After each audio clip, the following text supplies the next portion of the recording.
जय हिंद दोस्तों, स्वागत है आप सभी का इंडियन ऑर्डर पर। दोस्तों, पाकिस्तान के ऊपर जो साया उतर रहा है वो सिर्फ एक राजनीतिक घटना नहीं है, ये एक भूचाल है और इसका झटका पूरा दक्षिण एशिया महसूस करने वाला है। आज की कहानी में न कोई प्रतीक्षा है न कोई दिखावा। जो होने वाला है वो सीधे पाकिस्तान को एक फुल ब्लोन आर्मी स्टेट में बदल देगा और ये बदलाव चुपचाप नहीं, जोरदार तरीके से आएगा।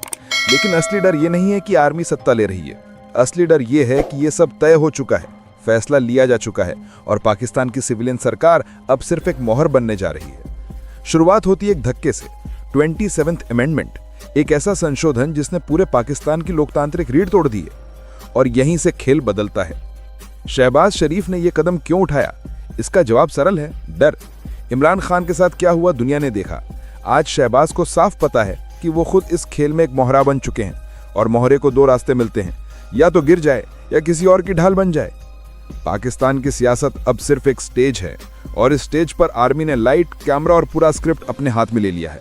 27th अमेंडमेंट के बाद क्या बदलेगा?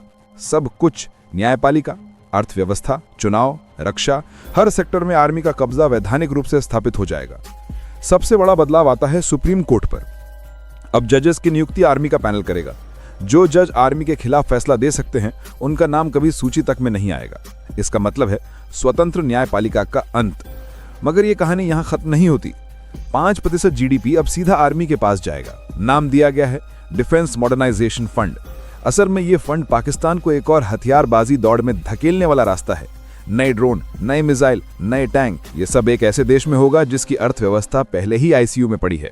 और दोस्तों, जो पाकिस्तान के लोग सोचते हैं कि उनके टैक्स का पैसा स्कूल, अस्पताल, सड़कें बनाएगा, वो अब सिर्फ एक हवाई सपना रह जाएगा। पैसा जाएगा रक्षा में, और रक्षा का मतलब आर्मी का साम्राज्य। इधर आर्मी ने सिविलियन अधिकार भी छीन लिए हैं। अगर किसी भी प्रांत में खतरा महसूस हुआ तो बिना किसी टाइम लिमिट के आर्मी वहां टेक ओवर कर सकती है। आपातकाल का नोटिस नहीं, सिर्फ आदेश मिलेगा और आदेश के आगे पूरा सिस्टम सर झुकाए खड़ा होगा। अब आते हैं सबसे खतरनाक हिस्से पर, चुनाव। जिस देश में चुनाव ही एक तमाशा बन जाए वहां लोकतंत्र केवल एक शब्द रह जाता है। नेशनल सिक्योरिटी काउंसिल अब चुनाव की निगरानी करेगी। मतलब चुनाव परिणाम पहले तय होंगे, मतदान बाद में होगा। इमरान खान इस फरेब के खिलाफ आवाज उठा रहे हैं, लेकिन एक अकेले व्यक्ति की आवाज एक विशाल सैन्य ढांचे को हिला नहीं सकती। लेकिन यह कहानी पाकिस्तान के अंदर तक सीमित नहीं रहती। इस मिलिट्री टेकओवर के बाद अंतर्राष्ट्रीय दबाव बढ़ रहा है। अमेरिका, चीन, खाड़ी देश, सबके एजेंडे अलग होंगे। कोई आर्थिक समर्थन के नाम पर दबाव बनाएगा, कोई सैन्य गठजोड़ के नाम पर। और यही वो जगह है जहां भारत की भूमिका निर्णायक बनती है। भारत इस पूरे संकट को सिर्फ एक पड़ोसी संकट की तरह नहीं देख रहा। ये एक क्षेत्रीय चुनौती भी है और एक अवसर भी। जब आपके पड़ोस में अस्थिरता बढ़ती है तो सीमाएं सिर्फ नक्शे पर नहीं हिलती, रणनीतियों में भी हिलती हैं। सुरक्षा बढ़ती है, तैनाती बढ़ती है, नौसेना, एयरफोर्स, रॉ, हर संस्था सतर्क हो जाती है। और दोस्तों, भारत की यह सतर्कता अब पहले से कहीं व्यापक है। सैटेलाइट मॉनिटरिंग बढ़ाई गई है, पीओके में आर्मी मूवमेंट पर नजर तेज हुई है, लाइन ऑफ कंट्रोल पर इंफ्रास्ट्रक्चर रफ्तार पकड़ रहा है, क्योंकि पाकिस्तान का यह नया रूप, एक आर्मी स्टेट, सीधा भारत की सुरक्षा को प्रभावित करेगा। और सबसे बड़ा भूचाल आता है पीओके के रूप में। पाकिस्तान के अंदर जितनी राजकता बढ़ती जाएगी, पीओके में स्थानीय लोगों का असंतोष उतना बढ़ेगा। उनकी आवाज पहले से ऊंची है, उनकी निराशा पहले से गहरी है और एक दिन ये असंतोष सीमा पार भी असर दिखाएगा। कई भारतीय रणनीतिक विशेषज्ञ कह रहे हैं कि पाकिस्तान की ये गिरती हुई स्थिति पीओके को स्वाभाविक रूप से भारत की ओर धकेल सकती है। और ये विचार सिर्फ भावना नहीं, कालक्रम के हिसाब से एक रणनीतिक संभावना भी बन चुका है। लेकिन असली कहानी भारत की है, भारत की शक्ति की, भारत की तैयारी की। जब पड़ोसी गिरें तो मजबूत राष्ट्र और ज्यादा सतर्क होते हैं। भारत ने यह सिद्ध कर दिया है कि हमारी रणनीति भावनाओं से नहीं, वास्तविकता से चलती है और यही हमारी विजय की नींव है। अब आते हैं क्लाइमैक्स पर। पाकिस्तान पूरी तरह आर्मी स्टेट बनेगा, ये लगभग तय है।